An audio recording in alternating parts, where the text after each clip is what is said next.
الحمد لله رب العالمين، والصلاة والسلام على سيدنا وعظيمنا وحبيب قلوبنا وشفيع نفوسنا أبي القاسم محمد، اللهم صل على محمد وآله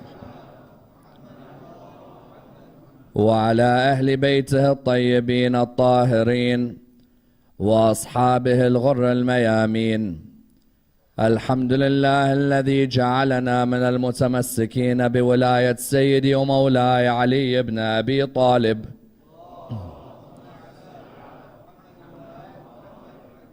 الحمد لله الذي هدانا لهذا وما كنا لنهتدي لولا أن هدانا الله.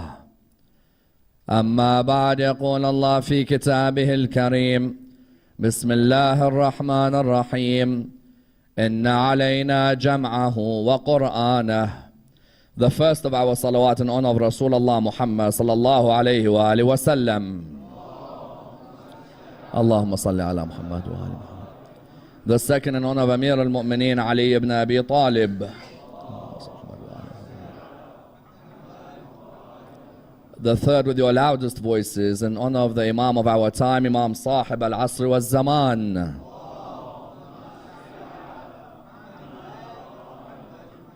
Respected scholars, brothers and sisters, Assalamu alaikum wa rahmatullah wa barakatuh. Who wrote the Quran is a fundamental question. How exactly did the transfer take place from the memory of the Holy Prophet onto that written material? If you were to ask many Muslims in the world today who wrote the Quran, you'll find that many of them are not exactly able to answer the question. We recognize that Allah subhanahu wa ta'ala sends His message through the Archangel Gabriel. The Archangel Gabriel brings the message to the Holy Prophet.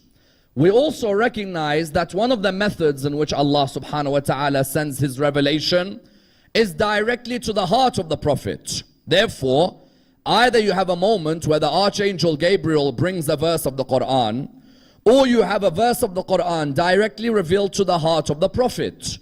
The next question that arises is, how does Iqra get transferred as to the physical book that we have today? Because there are many people who ask the question that, was it the Holy Prophet who wrote the Quran? The answer clearly is no. If it wasn't the Holy Prophet who wrote the Quran, then who was it that wrote the Quran? Because we know that many people turn around and say that the Holy Prophet is an ummi. He is someone who is illiterate, that he could neither read nor write in the opinion of some. Therefore, they ask the question that when Gabriel brings the Quran to him, how does he then ensure that Bismillah ar-Rahman ar-Rahim, Iqra bismi rabbika alladhi khalaq is written? And we know very well that paper in those days was not as cheap as it is today. In those days, paper was an expensive commodity. Paper would come from the land of India, for example, towards the land of Yemen. If you were lucky, you might collect paper in Damascus or Rome. But without a doubt, there wasn't a paper printing factory in Arabia. You couldn't simply walk down the street in Mecca and say, I'll have an A5, A4, A3, A2, A1 piece of paper. Therefore, the second question that arose is, what was the Quran written on? Clearly, not everybody had access to paper in Arabia at the time. Therefore, these questions are vital. Why? Because there's a need for us to continue our understanding of how the Quran is transferred from the memory of the Prophet onto that written material. Because for all I know, the Quran and some of its precious content may have been lost. Because if we admit that the Holy Prophet did not write the Quran, how do I then know that the Quran that's with me today is exactly the same Quran that was with the Holy Prophet? For all I know, a goat may have ate pieces of it. What I mean, therefore, is that there's a need for us to discuss this key area in order that we're able to understand, firstly, who wrote the Quran, secondly, how it was preserved, thirdly, when did the Kasra and the Fatha and the Dhamma and the Tanween come in the Quran? Because it certainly didn't come in the time of the Holy Prophet, that's for sure. Also, when did the Madda come in the Quran? Also, when did the vowels as we see them come in the Quran? If you were to ask many Muslims about this Quran they claim they are so close to, many Muslims will look in the mirror and realize they are actually far away from being close to it. This knowledge of the transfer of the Quran is vital. Why? On the internet currently, there are many debates where ex-Muslims and non-Muslims are questioning current Muslims on the Quran. If you were to enter a debate today and a non-Muslim was to ask you that your favorite book in life is the Quran, yes. That's the holiest book, yes. That's the last guide for mankind, yes. Who wrote it? Many non-Muslims will turn around and say, well, I think it came from Allah subhanahu wa ta'ala, and then it was written, and how about the dots? I think the dots were added. When were they added? How do you know they were added properly? Who supervised the addition? This Quran that we have with us may turn on us on the day of judgment and say, you abandoned me by never considering the way I was protected. We know that Allah subhanahu wa ta'ala said in Surah 15 verse 9, إِنَّا نَحْنُ نَزَّلْنَا الذِّكْرَ وَإِنَّا لَهُ لَحَافِظُونَ. We are the ones who send down this reminder and we will protect it, correct? We know Allah subhanahu wa ta'ala said in Surah 75 verse 17, إِنَّ عَلَيْنَا جَمْعَهُ وَقُرْآنَهُ. On us, it's its collection and its recital. But that's not enough for us to quote when we're in a debate on the internet with a non-Muslim. Because many non-Muslims today, or as I said, many ex-Muslims, will take you to the river and bring you back thirsty. What I mean by that is, they know more about your Quran than you do.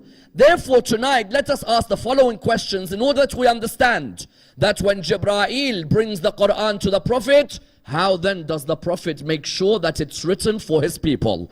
Let's dissect this in the following stages. Number one, how did the Prophet create a fervor of love for the Quran so that the fate of the previous scriptures would not affect the Quran? Number two, when we say that he was illiterate, does that mean he couldn't read or write? Or what is the real meaning of him being ummi? And how does the Quran show this meaning is important? Number three, and of the utmost importance, how did the scribes of the Prophet write the Quran? And how would the word Bismillah ar-Rahman ar-Rahim be instructed to be written by the Prophet, letter by letter, ink by ink, pen by pen? Number four, what would they write the Quran on if paper was so expensive? Number five, who ordered the order of the verses of the Quran? And why is Surah Alaq number 96 when it should be number 1? Number 7, and of the utmost importance, who began the writing of Kasra, Fatha and Dhamma on the Quran? And how would the movement of his lips determine where it would go? And number 8, is it true that Muawiyah was a writer of the Quran? And why is he called the writer of the Wahi? Let's dissect this and dissect the topic in complete depth.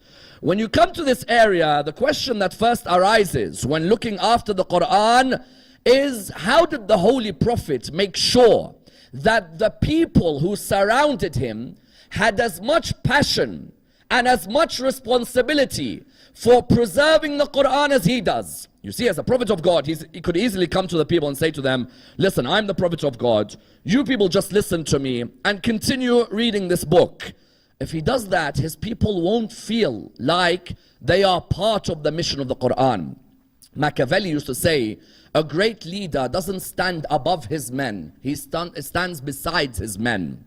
Likewise, the Prophet, being a great leader, would never stand above the early Muslim. The Holy Prophet gave us a message of leadership which was phenomenal. That this Quran is as important for you as it is important for me. You are as much part of the preservation of this Quran as I am. Never imagine that because the Quran has come down to me, that you are more important than I am. No, on the contrary. I am the recipient of the Wahi. But you have a role in preserving this Wahi as well. In which way? You see, the previous scriptures, what would happen? Prophet Musa, Prophet Isa, Prophet Ibrahim would bring the scriptures to their people. But many of the people felt, you know what, we're not as important as this message. you would find that many of them would forget about memorizing it, many would forget about teaching it, many would forget about honoring it. And therefore the fate of the previous scriptures was that the previous scriptures were lost because that idea of writing, that idea of listening, that idea of memorizing was not as important as the Holy Prophet made it. The Holy Prophet realized Ammar, Bilal, Salman, Ali, Zayd, all of them are as important to the preservation of this Quran as I am. If they feel they have a role in the preservation of this Quran, then this Quran will be preserved. And that's why when you look at the fervor he created, he didn't straight away tell the Muslims, write what I say. No. He wanted them to have a passion for the Quran, that by the end of his life in Medina, the noise of the Quran would be so loud in the mosque that he'd have to tell people, recite quietly, you're reciting too loud now. When he first began the mission of protecting the Quran, do you know how he began this mission? When he first began the mission of protecting the Quran, the first thing he did, he have Quran lessons with the brothers and the sisters. What do I mean? Sometimes in our communities, the sisters aren't honored, correct? Sometimes if a Maulana comes, the Maulana's lessons the whole time is with the brothers. No one gives lessons towards the sisters. Rasulullah, as soon as the Quran would come down, would have a separate lesson for the new male companions and a separate lesson for the new female companions. The male companions felt that they were part of the Quran, but the females as well. Why? Because he knew that this religion would remain preserved by the mothers of the nation, correct? If the mothers had a love for the Quran, then you'd find that the Quran would be preserved. The first thing he'd do when the Quran was revealed, there'd be a separate class for the men and a separate class for the women. In our communities today, it's a shame that you find some members of our community around the world will not honor the mothers of the community in terms of giving them classes with the speakers or with the lecturers. What then happens is, unfortunately, that you find many of the sisters complaining, Rasulullah, that was not his ethos. Rasulullah said, if you're going to have lessons in the Quran, let the brothers, let the sisters, all of them be involved. That would be number one. Number two, he'd create a passion and fervor by saying, whoever listens to the Quran and whoever recites it, both of them get an equal reward. The listener and the reciter. So the Sahaba straight away, as soon as the Quran would come, Ammar bin Yasir, for example, let's say, would look at Ali ibn Abi Talib and say to him, recite for me, Iqra bismi rabbika alladhi khalaq. Ammar would listen, Ali would recite. Then Ali would tell him, recite for me Surah Al-Muddathir. Ammar would listen, Ammar would recite, Ali would listen. That fervor would be created, that passion to hear each other recite this book. Thirdly, he'd tell them, memorize the Quran. Make sure that whatever verses I bring you, keep them to your memory. As one hadith says, make sure you refresh your memory of the Quran, for it may escape your mind quicker than the hobbled camel. The hobbled camel was a phrase which the Arabians would use in their time. Rasulullah said, make sure you refresh your memory of the Quran. So the early Muslims would go to classes. Then the early Muslims would do what? They'd listen, they'd recite, they'd memorize. Then do you know what he would do to them? He'd say to them, whenever I meet a non-Muslim, I never begin the gathering with them unless I let them hear some of the Quran. I want you to do the same. Whenever a non-Muslim would come and visit him, he would straight away recite the Quran at the beginning of the gathering. Utbah bin Rabi'a, Muawiyah's grandfather, the father of Hind, Utbah bin Rabi'a would come and tell him, Muhammad, I'll give you whatever you want. Stop talking about Islam.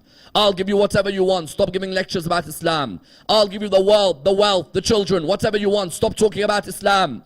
Rasulullah would say to him, have you heard these verses of the Quran? Before I talk with you, let's just listen to these verses. He would show that, you know what? Never begin a gathering unless you begin with the recital of the Quran. Don't we in our mosques sometimes, we begin a gathering with the recital of the Quran? Because that's the sunnah of Rasulullah. Whenever a person comes to approach you, let them hear the Quran. Even further than that, he would tell the Sahaba, all of you, when you go to Medina, read the Quran to me. Let me hear your recital of the Quran. The Sahaba would read the Quran to him. He'd listen to them. Do you know what a difference it makes when you recite in front of someone who is the top in reciting? When you recite and that person's listening to you, you feel in awe that Rasulullah's ears listen to my recital.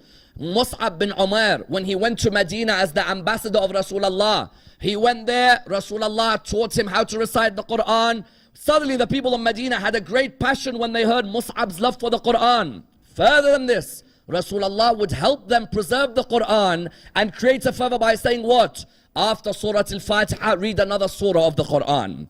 Someone says, but hold on a minute, if the surahs weren't complete, how could you read another surah? No, if you say Salah became obligatory in Medina, for example, you had many Meccan surahs which you could recite after Surah Al-Fatiha. If Salah and Sawm and Zakat and Hajj and the Furu' ad-Din became wajib on the believers in Medina, you had more than enough surahs to recite after Al-Fatiha. Of course, in the school of Ahlul Bayt, after Surah Al-Fatiha, we have to recite a complete surah in the Quran. However, our brothers in other schools in Islam, they can start from anywhere in the Quran after Surah Al-Fatiha. That's why sometimes when you go Hajj or Umrah, when you hear the second surah after Fatiha, you're like, hold on a minute, that's not the whole surah. That rather is a part of the surah. You find in the school of Ahlul Bayt, we have to complete the full surah. Our brothers in other schools, no. They can enter from any part of the surah and leave at any part. Yet the point was what? The fervor and the passion was psychologically important, because he wanted them to understand that they were as much part of the Quran as he was. Finally, what would he do? He'd encourage them to learn writing as an important faculty in their community. What do I mean? At the end of the Battle of Badr, for example, when he wanted to release the prisoners, he would ransom them by saying, teach some of the Muslims how to write, and then I'll ransom you, correct? Then you had some verses in the Quran which would say, oh, you who believe, when you give a loan, write the loan. The writing culture he wanted to begin to instill in them. Because at the beginning, there was only about 40 odd, maximum, minimum 17, who were able to read and write in Mecca. Many people were not able to read and write. He wanted to instill in them a passion for writing, so that any documents, any forms, any scribes which need to be written, they would have that fervor for it. And that's why the question arises, with all of this, did he write the Quran, or was it someone else who wrote it? You find, no, he didn't write the Quran. Some say, why? They say because he's an ummi, he can't read or write. We know in the Quran, the verses are clear. الَّذِينَ يَتَّبِعُونَ الرَّسُولَ النَّبِيَّ الْأُمِّي. Correct? الَّذِينَ يَتَّبِعُونَ الرَّسُولَ النَّبِيَّ الْأُمِّي. What does it mean? Says that they follow the messenger, the prophet, who is an ummi. In another verse of the Quran, you find the word ummi. هُوَ الَّذِي بَعَثَ فِي الْأُمِّيِّينَ رَسُولًا مِّنْهُمْ. Many said that he didn't write the Quran because he's an ummi. They said ummi means what? Ummi means that he can't read and write. No. Ummi doesn't mean he can't read and write. Ummi means he was never formally taught at an institution how to read and write. This is a vital point. If you say Rasulullah can't read and write, there's a problem there. There's like, how am I following a man who can't read and write? Our Holy Prophet learned more languages than everyone in this hall and everyone in this world put together. Our Holy Prophet could read and he could write. Ummi doesn't mean he couldn't read and write. It means that he was never formally taught at an institution how to read and write. What's the difference? The difference is, if you say he was taught at that school in Mecca and then he wrote the Quran, they'll turn around and say that's Muhammad's opinions, not Allah. They'll say Muhammad's written his own book and he studied at that school and his teacher must be the one at that school who gave him that knowledge. Allama Tabatabai has a phenomenal explanation for the meaning of the word ummi. He says, why do you think Allah would call his holy prophet ummi? For what reason? He says, a mother likes to see no one else but her bring up her child and educate her child. Likewise, Allah liked to see no one but him bring up and educate Muhammad. Correct? Allah subhanahu wa ta'ala, when he says my prophet's an ummi, doesn't mean he can't read and write. No one can ever say he was taught by anyone but me. Who taught him? I taught him. Why? Today, if you said Rasulullah wrote the Quran, people would turn around to you and say what? People would turn around to you and say, no way. That means that Muhammad, where did he study? You say he studied at Mecca University. Then who was his teacher? They'll say the person who taught him Arabic was this person. Everybody would turn around and say what? They turn around and that professor is the one who taught him about the Quran. Find out who that professor is, and then you'll realize who taught him the Quran. Ask any Arab at the time, did Rasulullah go to school? No. Did he go to college? No. Did he go to university? No. So who's the one who's taught him this? Who? Allamahu? Who? Allamahu, the Lord. the Almighty through the angel Jibreel. That's the one who taught him how to read and write. But why did Rasulullah not display the reading and writing? Because he knew, had he written, they would have said that's Muhammad's opinions. But while he doesn't write, no one can accuse him. Let alone the fact that some of the things he's writing, you need to have gone to 100 universities to know, correct? If Rasulullah wrote this Quran, well, how does he know about the sea and the clouds and the solar system and the camel and the fingerprints? But anyway, besides that point, وَمَا كُنْتَ تَتْلُو مِنْ قَبْلِهِ مِنْ كِتَابٍ وَلَا تَخُطُّهُ بِيَمِينِكَ إِذًا لَارْتَابَ الْمُبْطِلُونَ. What does the Quran say? The Quran says you never used to what? Recite a scripture before this, nor did you transcribe this. Their arguments are all weak and fable. Those who try to say that Rasulullah wrote the Quran, no, Rasulullah didn't write.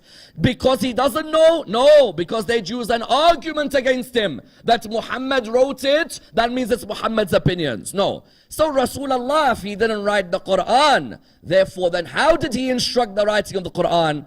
Rasulullah would have scribes under him. These scribes, the Sahaba, they would be the ones he would instruct to write the Quran. Does he know how to write? Yes. Does he write? No. He teaches them exactly how to write. And I tell you one thing. If you were to read the way he asks them to write Bismillah ar-Rahman ar-Rahim, forget writing Bismillah. He tells them what to do with the wool at the beginning and how to put the pen behind their ear at the end. You see, this is a companion. He's, let's say, writing the Quran. It's the holiest word. I don't just tell him, write Bismillah ar-Rahman ar-Rahim. Yes, any Arab would be able to just turn around and say, Bismillah ar-Rahman ar-Rahim. No. The way you write has to be particular. This is Allah's words. I'll instruct you what to do with the wool, what to do with the ink, what to do with ba, how the scene looks like, how you write Ar-Rahman, how the meme should look like, how you write Ar-Rahim, and where the pen should go at the end when you finish. Everything is particularly written. You know what he would say? This is exactly what the hadith says. When Iqra, for example, is revealed, you have to write Bismillah ar-Rahman ar-Rahim, correct? If me and you were to write Bismillah ar-Rahman ar-Rahim, how would we write it? Yes? Who cares? The length of the ba, the scenes. No. I'm your prophet. I've just received the revelation. This is how Bismillah has to be written. First he says to them, dip the wool in ink. Yes? Then sharpen the pen. Yes? And then after that what? Make the ba upright. Separate the teeth of the scene. The scene has teeth, doesn't it? Separate the teeth of the scene. Do not blot the meme. Wow. You got to be careful with this book, correct? I'm not just going to haphazardly get someone and just say to him, right. Ali ibn Abi Talib and Zayd bin Thabit were the two closest of the 43 scribes of the Quran. Imam Ali ibn Abi Talib and Zayd bin Thabit, correct? They were the two closest to Rasulullah. He'd say to them, get the wool, dip it in ink, sharpen the pen. The ba, make it upright. The scene, separate the teeth. The meme, don't blot it. Allah, write it well. Rahman, elongate it. Rahim, write it neatly. Then at the end, get the pen and place it behind your ear. Why the pen is to be placed behind the ear, I do not know, I have to admit. There must be some sort of wisdom with the writer of the pen and how it reacts to the body of the human being. But Imam Ali ibn Abi Talib and Zayd bin Thabit were the two closest scribes. They wrote the Quran. Imam Ali ibn Abi Talib, 100% in every school in Islam, there's a belief that he wrote the Quran. There is no doubt about that. Imam Ali ibn Abi Talib would write, he would say that he'd tell us to get the wool, dip it in ink, sharpen the pen, the ba, we write upright, the scene, we have to separate the teeth of the scene, the meme, he'd always stress, never ever blot the meme, let the meme flow. As for the Allah, write it well. As for Rahman, elongate the Rahman. As for the Rahim, write neatly. And then at the end, just take the pen and put it behind your left ear. Yes, left ear, not the right ear. I don't know what's special about the left ear, by the way, and I may never be able to tell you, and no mystic will be able to tell you. But there must be a secret behind why the pen goes back there. What happened was that Ali, Zayd, as soon as the Quran is revealed, Rasulullah would call Amir al-Mu'mineen. Ya Amir al-Mu'mineen, sit next to me. Yes. Right, Bismillah ar-Rahman ar-Rahim. Now iqra. The alif like this, the qaf like this, the ra like this, the alif like this, and so on. In other words, the writers of the Quran, the most famous ones were who? Imam Amir al-Mu'mineen. Without a doubt, in the school of Ahl al-Bayt, we have a pride on this. Why? Because if a non-ma'soom is writing the Quran, we do get a bit worried sometimes, don't you? Even though Allah says, Inna nahnu nazzalna dhikr, even though Allah says, Inna alayna jam'ahu wa qur'ana, you know what? I'm confident when the son of Abu Talib is the writer of the Quran. I don't mind about any other school in Islam. You can have Tom, Dick, Harry, anyone writing the Quran. For me, it's my honor. Amir al-Mu'mineen would write. But the question is, what would he write the Quran on? Because what Zanjani says, there are 43 scribes of the Quran. What would they write the Quran on? Some people would turn around and say, well, it's obvious, they'd write the Quran on paper. Paper, yeah, Habibi, paper. Today we have lots of paper. In those days, you never had lots of paper. In those days, do you know what you used to write on? Think about it as an Arab. If you're an Arab, what would you really be writing on? Leather, some say. Others say wood. You hear leather, you hear wood. Some of us have got part of it right. Shizaz was a type of wood in Arabia. So some of them who could afford the shizaz would write the Quran on the shizaz wood. Yes? Others would write the Quran on silk, harir. So a person would say, you know what, I want to be one of the scribes of the Quran. So he buys harir, silk, and he writes the Quran on silk. Others would write the Quran on what? Usub. Someone says, what's usub? You've seen the large leaf of the date palm? The broad side of it, the broader side, you'd collect it, and some of them would write the Quran on the broader side of the usub. Some would write the Quran on a likhaf. What's a likhaf? White clay tablet. You buy a likhaf and you come and you write the Quran on the likhaf, but it's a white clay tablet, quite big, so you can write lots of verses, correct? Yes? On the likhaf. Some of them would write the Quran on a dhil'. What's a dhil'? Rib. The rib of an animal. These are Arabs. Got all these animals around you, you hunt them, you've killed them, there's some bone remaining. You get the rib. On the rib, اقرأ بسم ربك الذي خلق. خلق الإنسان من علق. Others would write the Quran on aktaf. The shoulder blades of a camel. They'd get the shoulder blades of a camel. Yes? So imagine you just barbecued this whole camel. And there's this big shoulder blade left. Yes? You know the Nundu area. Yeah. So you would take this whole area, let's say the shoulder blade area, and you would write the Quran on that. Yes? So what you have? Some wrote the Quran on silk. Some wrote the Quran on wood. Those who had access to the qartas. Qartas means what? Qartas means paper. Surah 6 verse 7 of the Quran mentions the qartas. Because the Quran gives you a hint of the ability to write. The Quran mentions qalam, suhuf, qartas. We give a hint of scrolls, paper, pen.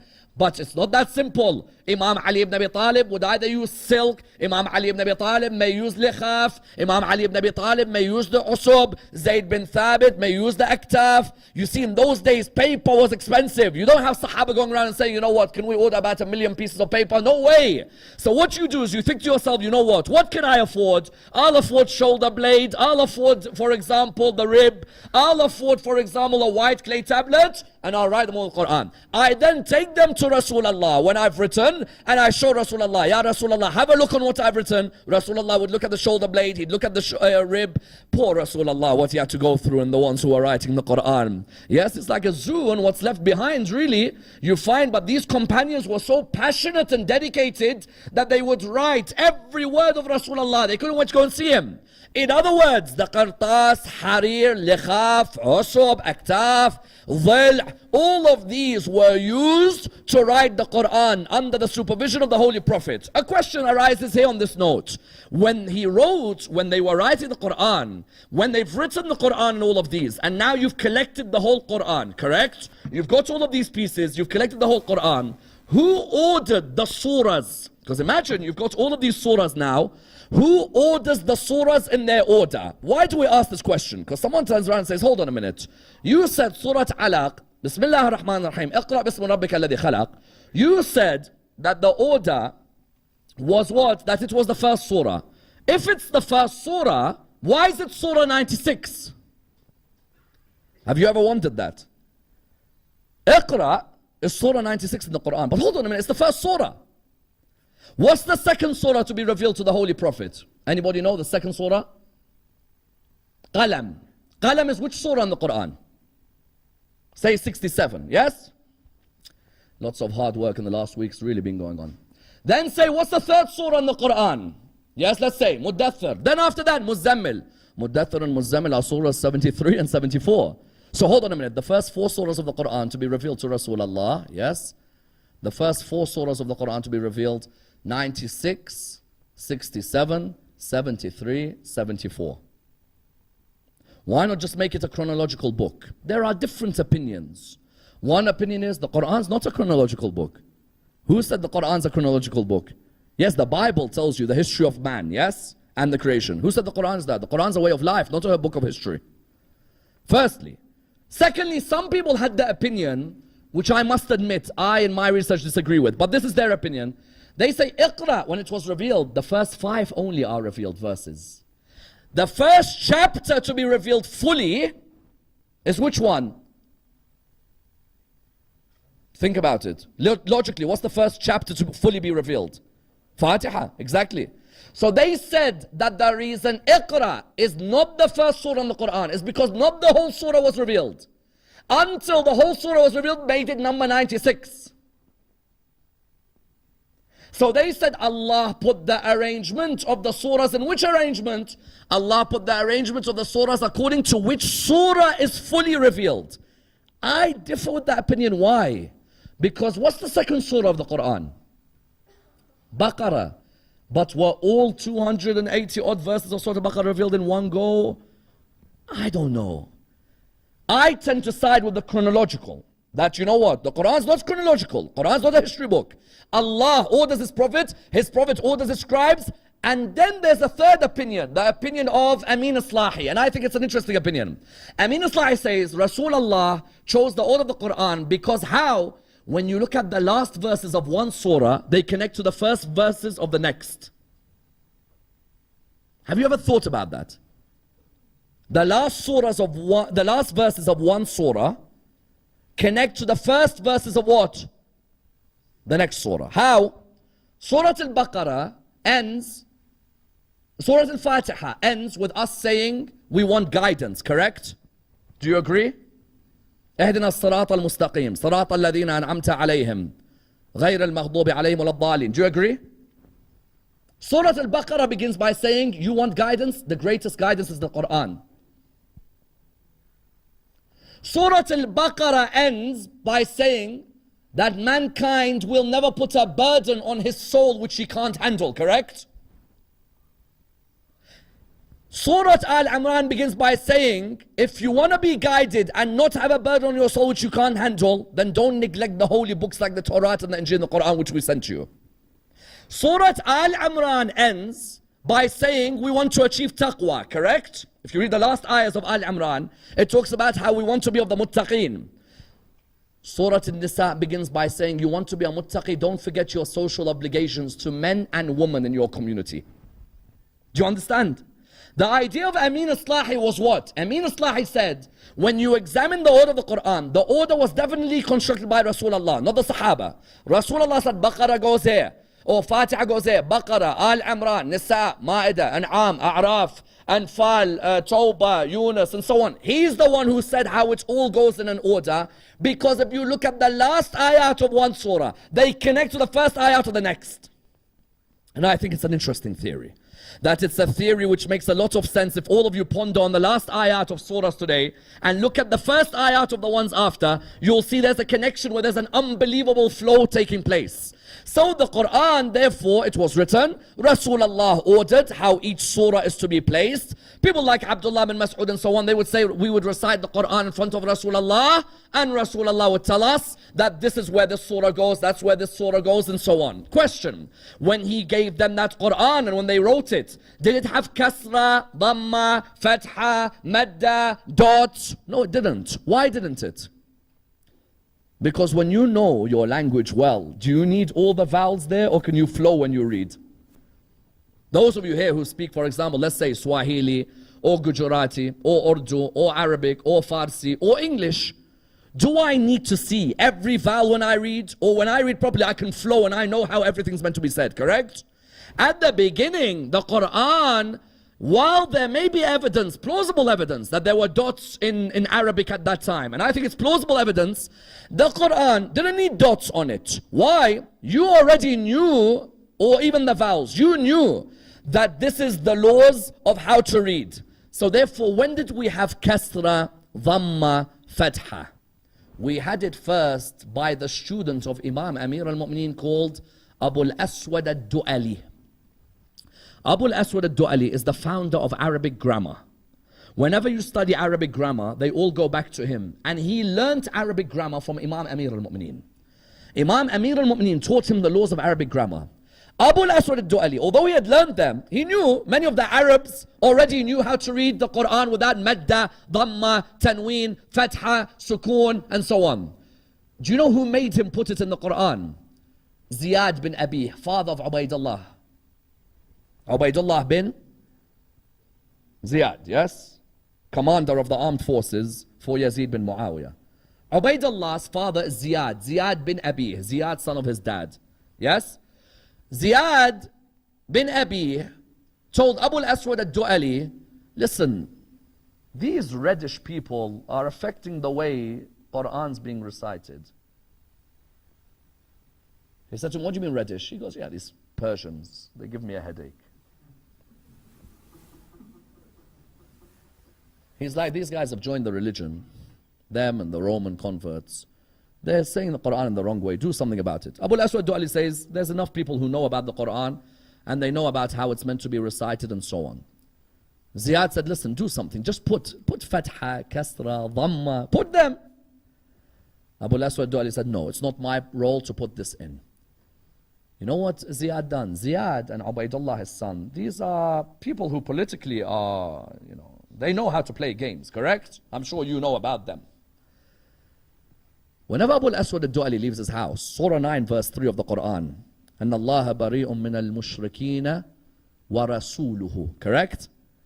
Whenever Ziyad would leave his house, whenever Abu al-Aswad would leave his house, Ziyad had hired someone, listen, whenever he leaves his house, recite Surah 9 verse 3 and say, أَنَّ اللَّهَ بَرِيءٌ مِّنَ الْمُشْرِكِينَ وَرَسُولِهِ. You know when you love a subject, when someone makes a mistake on it, you go crazy, don't you? As in like, poets here especially. If you hear a poet and he's making mistakes in language, you're like, no, you don't say it like that. Yes? But this is the Quran, you don't say it like that. Ziyad, of course, doesn't care. Quran, no Quran, Baba, who cares? I don't even know who my dad was, let alone Quran. أن الله بريء من المشركين ورسوله. Abu al-Aswad turned around. ورسوله. ورسوله. ورسوله. Abu al-Aswad went back and said, you know what, bring the Quran, I'm going to do this.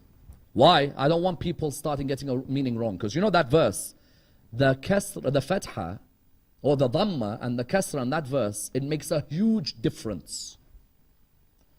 Yes, Allah is immune from the mushrikeen and His Prophet. That will make a huge difference to the meaning of the ayah. So Abu al-Aswad Du'ali, what did he do? He called someone from the tribe of Abd al-Qais. He said to them, come here. They came. He said, listen to me. I'm going to recite the Quran. Use a different color to put the following symbols. Now mark two things here. The first time Dhamma and Tanween and Fatha and Kasra were put were with different colors. So sometimes we read Qur'ans, when we're learning Qur'an, we read them, there's different colors. Yes? That is actually from the first time, they would use different colors. But what he didn't do was put, for example, the Fatha or the Kasra as the lines that we see them. Or the Tanween, the Tanween, you see it like two wows, yes? Upside down, for example. He didn't do that, no. He would just say this. Listen to what he says. He says, look at my lips move. If my lips go up, then it's a Fatha. If my lips go down, then it's a Kasra. If my lips purse together, then it's a Dhamma.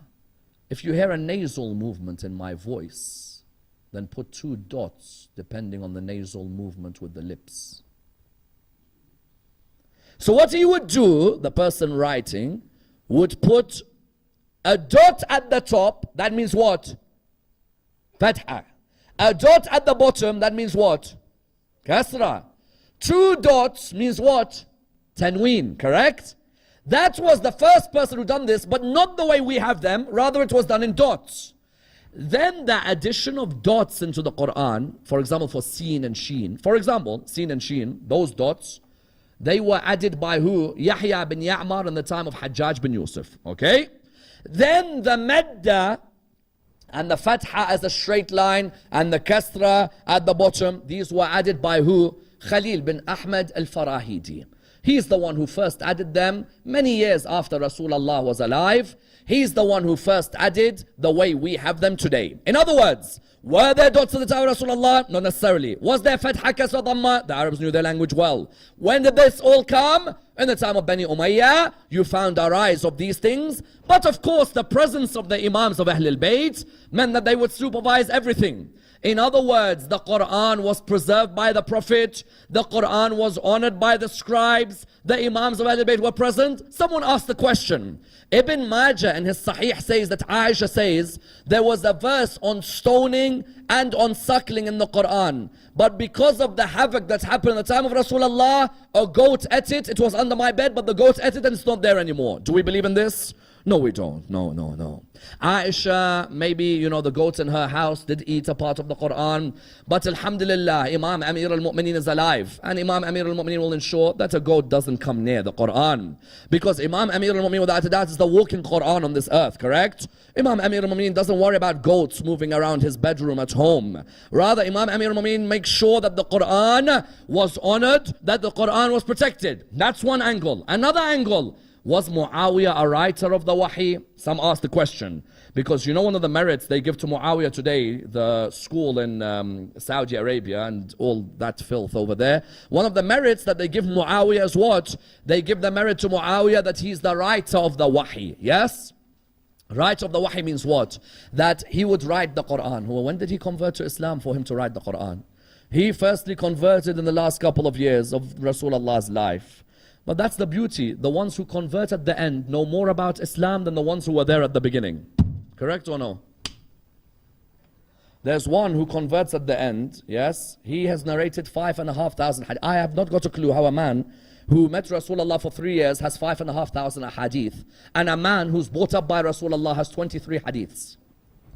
Then you have Muawiyah as the scribe of the Quran. Go to the scholars of Ahlul Sunnah, Dhahabi.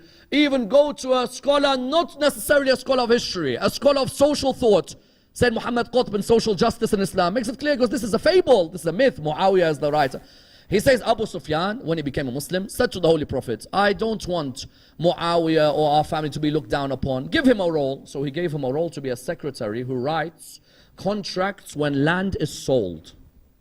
That became what when he became Khalifa? It's good. When you become Khalifa, you could change everything, can't you? Wallah, Khalifa is a good position if you play with it properly.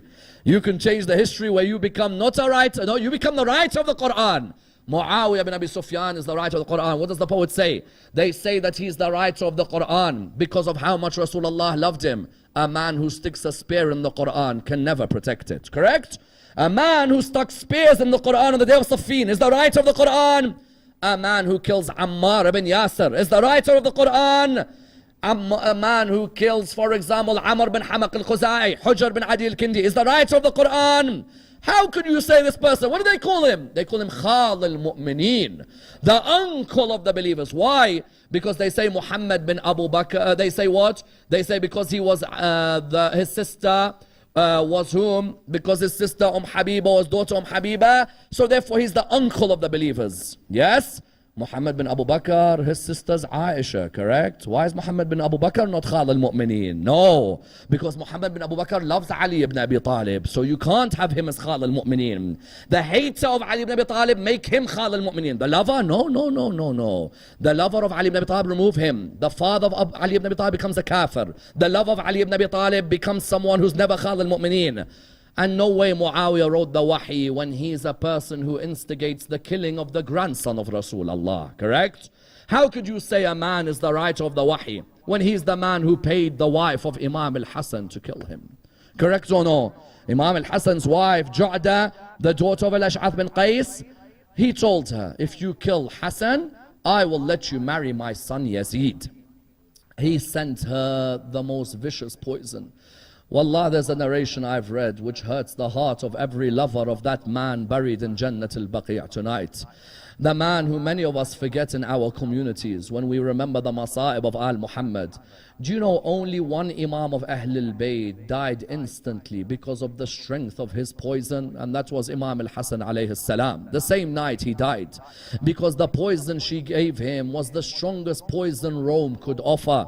And that's why when you read the narrations hurt you. Why?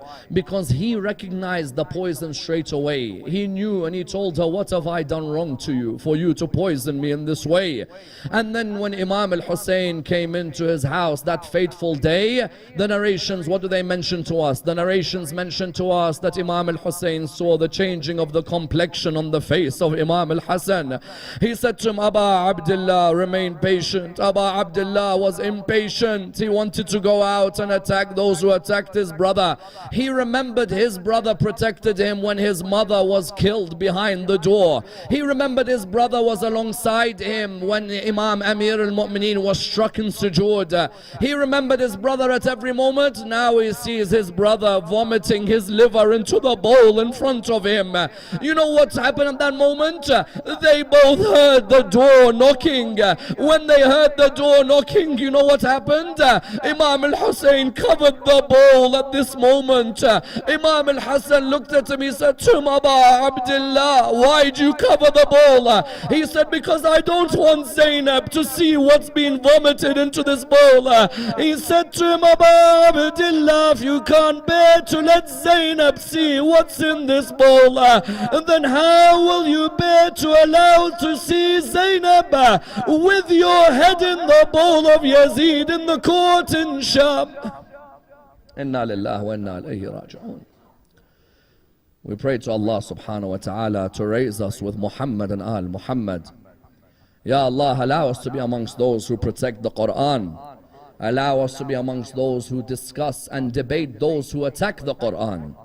Ya Allah, allow us to be those who receive the shafa'ah of the Quran. Raise us with Muhammad and Al Muhammad. Allow us to be amongst those who visit Imam al-Hassan at Jannat al-Baqi'. We pray to Allah subhanahu wa ta'ala the Surah al-Fatiha, but before it the loudest of your salawat.